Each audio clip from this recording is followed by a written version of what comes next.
Hello students, मैं Anushka. Welcome back to my YouTube channel Anukool classes. तो students, आज मैं आप लोगों को पढ़ाने जा रही हूँ रिसर्च मेथोडोलॉजी एंड जो हमारा टॉपिक है वो रहेगा रिसर्च प्रपोजल।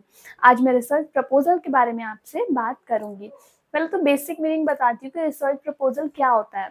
तो स्टूडेंट्स, जो भी रिसर्च करने जाता है, जो भी रिसर्चर होता है, उसको सबसे पहले एक डॉक्यूमेंट्री फॉर्म में तैयार करना होता है, रिटन में लिखना होता है कि वो किस टॉपिक पर रिसर्च करने जा रहा है, क्यों रिसर्च करने जा रहा है एंड किस तरह से वो रिसर्च करेगा। इन 3 तरह के क्वेश्चंस उसको उस डॉक्यूमेंट में लिखने होते हैं। ये होता है हमारा रिसर्च प्रपोजल। तो रिसर्च करने से पहले ये रिसर्च प्रपोजल एक रिटन डॉक्यूमेंट के फॉर्म में रेडी किया जाता है। अब हम इसकी थ्योरी लिखेंगे और उसके बाद मैं आपको समझाती जाऊंगी।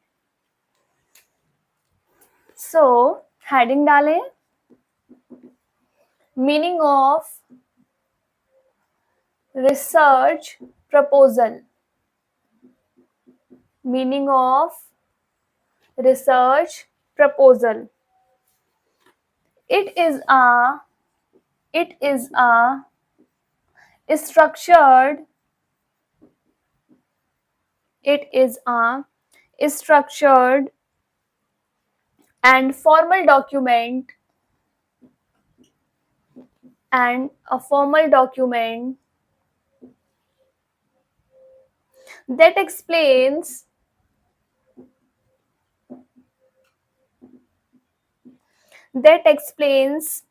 what you plan to research,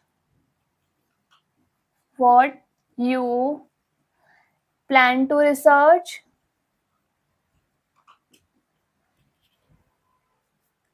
why it is worth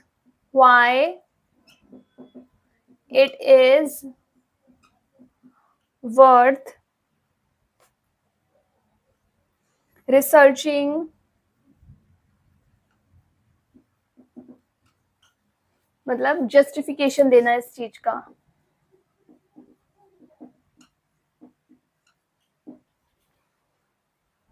And at last, how you plan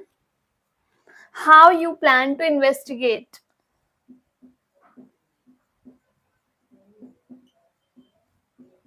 so students, जैसा कि मैंने आपको बताया कि 3 क्वेश्चंस के आंसर हमें रिटन डॉक्यूमेंट के फॉर्म में लिखने होते हैं। ये वही है, it is a structured and formal document. Formal document का मतलब होता है इसका एक फॉर्मेट फिक्स होता है, नंबर ऑफ वर्ड्स आप फिक्स है कि इतने ही मैक्सिमम लिख सकते हो। अभी मैं आगे नोट करवाऊंगी कि इस डॉक्यूमेंट में आप मैक्सिमम कितने नंबर ऑफ वर्ड्स लिख सकते हैं। तो फॉर्मल डॉक्यूमेंट होता है दैट एक्सप्लेन्स, जिसमें हम बताते हैं, जो रिसर्चर होता है वो बताता है what he plan to research, कि वो क्या रिसर्च, मतलब उसने क्या प्लान किया है रिसर्च करने का। इसका मतलब है किस टॉपिक पर वो रिसर्च करने जा रहा है। तो फर्स्ट क्वेश्चन हमारा ये हो गया कि टॉपिक क्या है रिसर्च का। सेकंड हमारा है कि वो क्यों रिसर्च कर रहा है, उसको क्या रीजन है, क्या फाइंड आउट करना है, क्यों वो रिसर्च करने जा रहा है, मतलब जस्टिफिकेशन देना पड़ेगा, रीजन ऑफ रिसर्च। अगर मैं इजी लैंग्वेज में कहूँ, it will be the reason of research. And at last the third point is how you plan to investigate. आप किस तरह से इन्वेस्टिगेट करोगे, कैसे फाइंड आउट करोगे, जो आपको इंफॉर्मेशन चाहिए, जो डाटा आपको कलेक्ट करना है, किन मेथड से आप वो कलेक्ट करोगे, तो रिसर्च कैसे की जाएगी। तो इन 3 क्वेश्चंस के आंसर हम अपना शॉर्ट डॉक्यूमेंट होता है उसमें लिखते हैं। आई थिंक आपको समझ में आ गया होगा, इसको नोट कर लीजिए।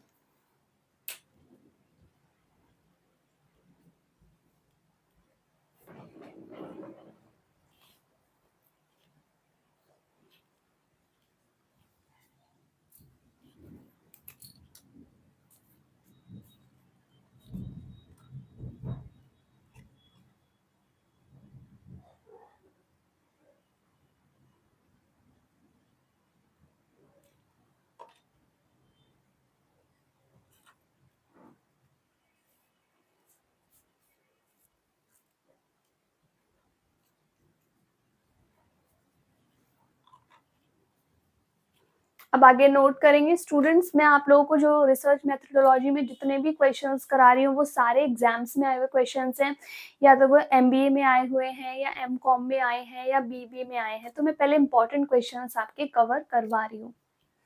बहुत ईज़ी लैंग्वेज में है, काफ़ी सारी बुक्स से मैंने ईज़ी मैटर निकाला है, उनसे मैंने आपको नोट्स बनवाए हैं। तो ये आप लोग नोट करते चलें, एग्ज़ाम टाइम पे आप अपने उन हैंड रिटन नोट से ही रिवीज़न करिएगा, आपको बहुत हेल्पफुल होंगे। आगे नोट करें।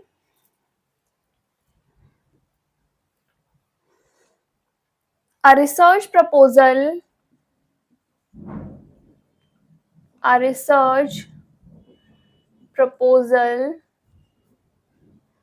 is a short document. ये एक बहुत छोटा डॉक्यूमेंट होता है, it's not a large document, probably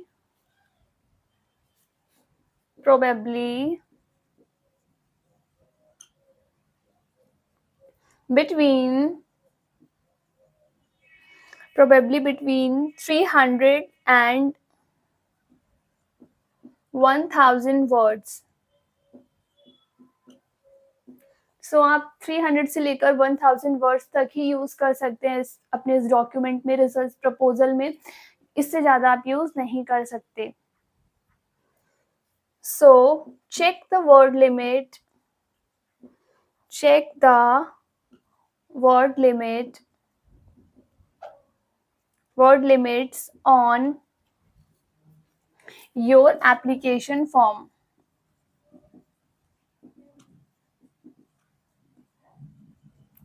so student, जब आप अपना रिसर्च प्रपोजल तैयार कर रहे हैं, एप्लीकेशन लिख रहे हैं, तो आपको चेक कर लेना चाहिए कि आप लिमिट के अंदर ही आपने वर्ड्स यूज़ किए हैं। ऐसा तो नहीं कि लिमिट के ऊपर आप वर्ड्स यूज़ कर रहे हैं, अदरवाइज आपका जो प्रपोजल है वो रिजेक्ट हो सकता है। तो इस चीज़ का आप लोग ध्यान रखें। फॉर्म डिटेलिंग, अब हम बताएंगे कि इसमें किन किन चीज़ों की डिटेल होगी। डिटेलिंग द मेन कॉम्पोनेंट्स, आप इसमें अपने सिर्फ मेन कंपोनेंट्स बताएं जिससे कि number of words come use हो, ऑफ योर इंटेंडेड रिसर्च। जो भी आप, इंटेंडेड का मतलब होता है जो आप रिसर्च करने जा रहे हैं फ्यूचर में, तो उससे रिलेटेड सिर्फ मेन कंपोनेंट्स की ही डिटेल दें। बाकी एक्स्ट्रा चीजें, छोटी छोटी चीजें आपको रिसर्च प्रपोजल में देने की नीड नहीं है, अदरवाइज वो बहुत लंबा हो जाएगा और पॉसिबिलिटी है कि वो रिजेक्ट हो जाए। अब हम बताएंगे कि इसमें क्या क्या होगा। इट शुड इंक्लूड, इसमें क्या क्या होना चाहिए, मस्ट है जो, it should include the title,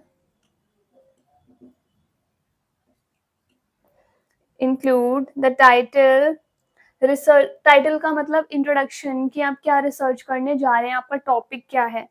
research questions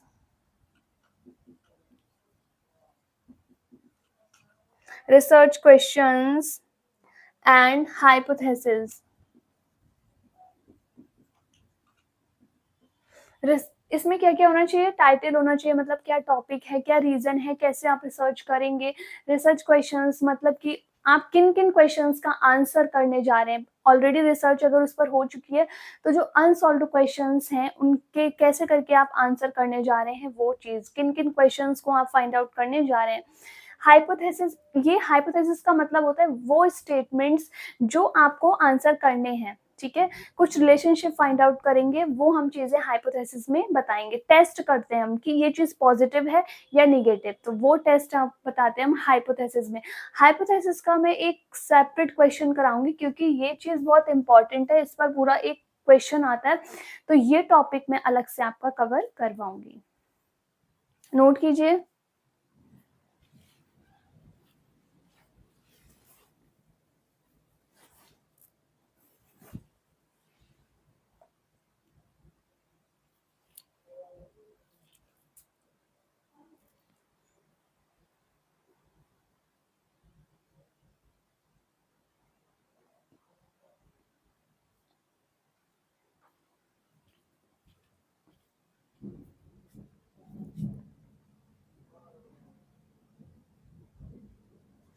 और भी चीजें आएंगी, रिसर्च डिजाइन, वो भी आप अपना इसमें बताएंगे रिसर्च प्रपोजल में कि क्या आप फ्रेम तैयार करने जा रहे हैं। मेथडोलॉजी,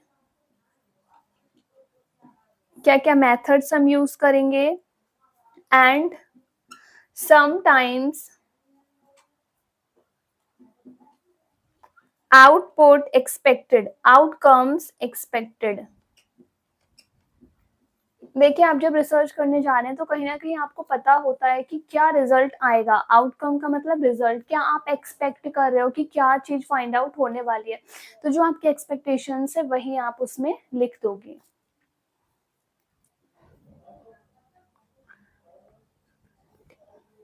इतना नोट कीजिए।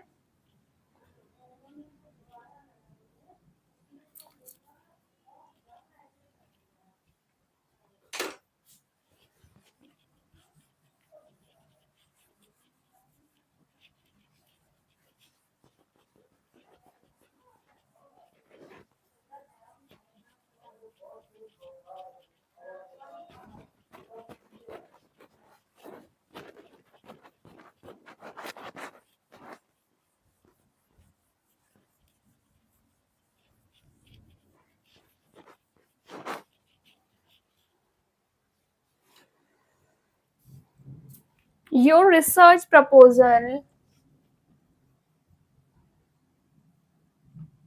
your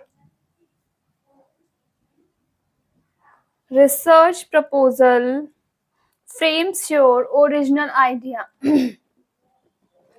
frames your original idea. आपका जो रिसर्च प्रपोजल है वो आपके आइडिया के बारे में बताता है। अगर आपका कोई रिसर्च प्रपोजल देख रहा है तो उसको पता चल जाएगा कि आपका आइडिया क्या है रिगार्डिंग रिसर्च, क्योंकि उसमें सब कुछ लिखा होगा कि आप किस टॉपिक पर रिसर्च करने जा रहे हो, आप क्यों रिसर्च करने जा रहे हो, कैसे करोगे, किन मेथड्स का एप्लीकेशन करोगे। तो ये आपके ओरिजिनल आइडिया को डिस्क्राइब कर देता है। By now you should have a clear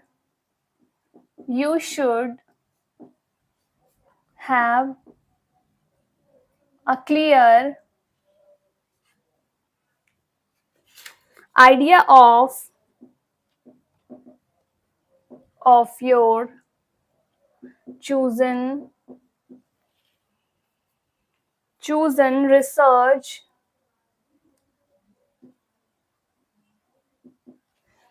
research topic and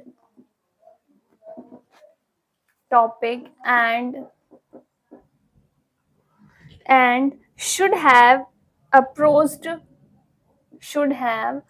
approached someone in the university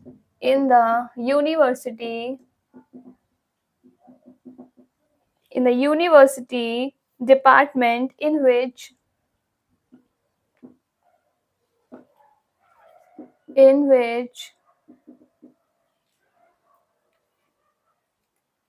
you hope to study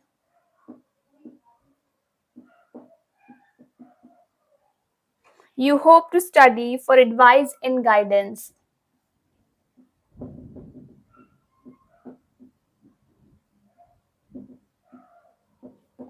student, सबसे पहले तो आप लोग ये समझे कि आप रिसर्च मेथोडोलॉजी पढ़ रहे हैं तो आपको पता होना चाहिए कि रिसर्च कौन लोग करते हैं। तो स्टूडेंट्स जो लोग पीएचडी करते हैं वो लोग बेसिकली मेनली वो लोग रिसर्च करते हैं, ठीक है। रिसर्च करते हैं पेपर्स का या किसी भी पर्टिकुलर कंटेंट का, कोई किसी भी चीज़ का वो लोग रिसर्च कर सकते हैं। तो वो लोग जहाँ भी जिस भी यूनिवर्सिटी से पीएचडी कर रहे होते हैं वहाँ के लोगों से ही एडवाइस लेते हैं, गाइडेंस लेते हैं, अपना रिसर्च प्रपोजल उनको दिखाते हैं जिससे कि वो लोग जो भी लोग उसमें इंटरेस्टेड हो वो उनकी हेल्प करें।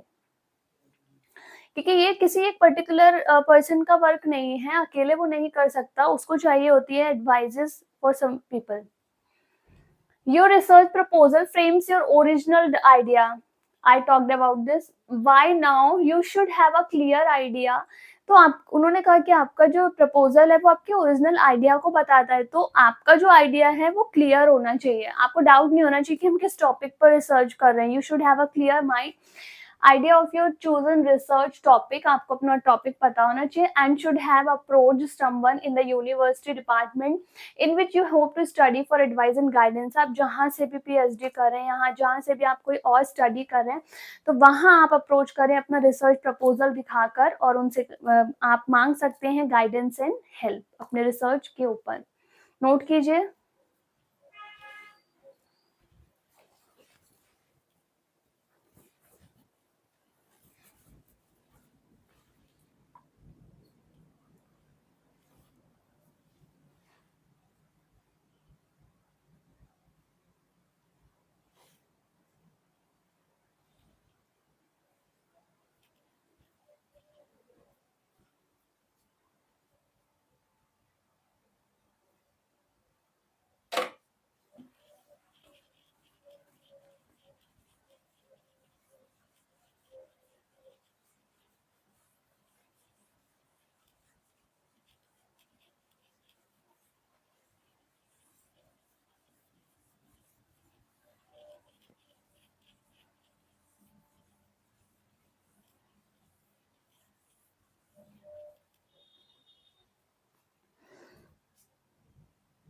लास्ट में हम लिखेंगे कुछ इंपॉर्टेंट चीज है, research project proposal, research proposal should answer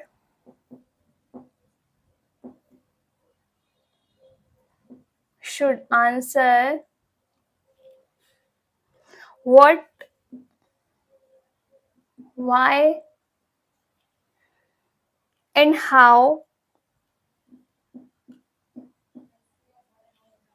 how of the proposed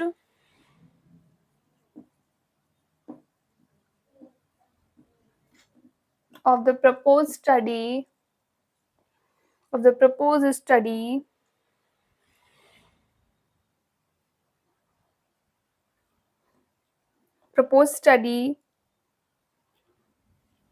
so research proposal should answer, उनको प्रपोजल को आपको बताना चाहिए कि आप क्या रिसर्च करने जा रहे हो, मतलब आपका टॉपिक क्या है, वाई मतलब क्यों रिसर्च कर रहे हो आप, रीजन क्या है, रीजन का आप अपना जस्टिफिकेशन दो, हाउ का मतलब किस तरह से आप करोगे, क्या क्या मेथड्स हैं आपके रिसर्च करने में, of the research propose study of research. इतना नोट कीजिए।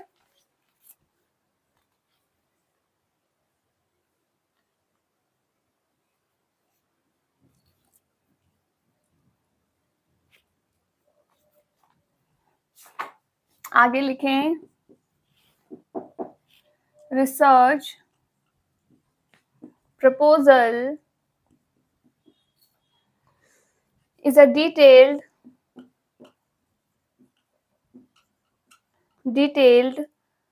plan of research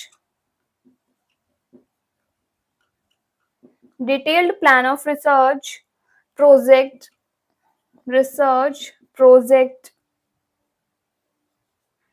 written before conducting the actual research।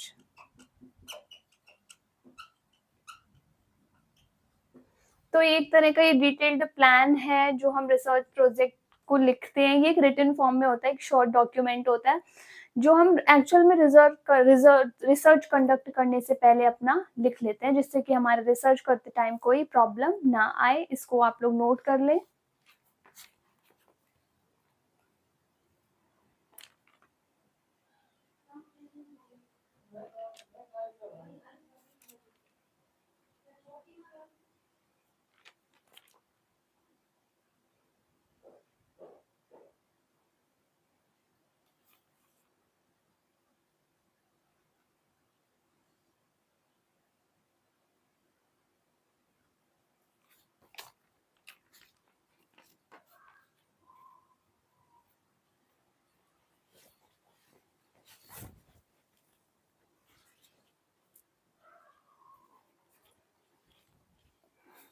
So students, आज मैंने आपसे बात की रिसर्च प्रपोजल के बारे में। आई होप आप लोगों को अच्छे से समझ में आया होगा। नेक्स्ट क्लास में मैं आपसे बात करूंगी एलिमेंट्स ऑफ रिसर्च प्रपोजल की, उसमें क्या क्या चीज़ें आपको अपने रिसर्च प्रपोजल में लिखनी होती हैं। ठीक है, तो आज की क्लास में यहीं पर ओवर करती हूँ। नेक्स्ट क्लास में मैं आपके साथ मिलती हूँ नए टॉपिक के साथ। Thank you so much.